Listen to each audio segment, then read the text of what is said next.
explain to me in your mind why or how are psychedelics misunderstood?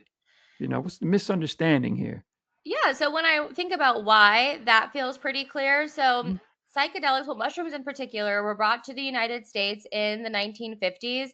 This writer went down to Oaxaca, which is a state in Mexico, and he wanted to find this woman who was a facilitator. Well, facilitator is even not even the right word. Like that was in her indigenous practice, right? Okay. Like he was a medicine woman of that tribe, and he had been really curious about having a psychedelic experience, having this experience with mushrooms. So he went down, he had this experience with her. It's actually a very sad story. He completely like blew up her life. He wrote about her, and then everyone's going down there and like ruining the ecosystem of her Mm. village. Yeah. But ultimately, he brought awareness to the fact that this was out there, that this was happening.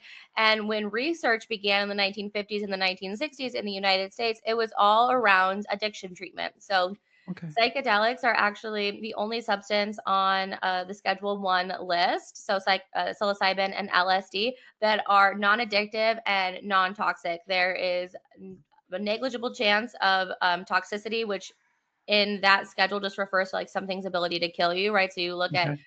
alcohol, obviously high toxicity. Even Right. something like ibuprofen has a higher toxicity level than psychedelics. Okay. And there's a lot of really interesting research about how psychedelics can help you break those associations and those habitual behaviors like the ones we see in addiction. And brains that experience addiction and experience anxiety, depression, OCD, PTSD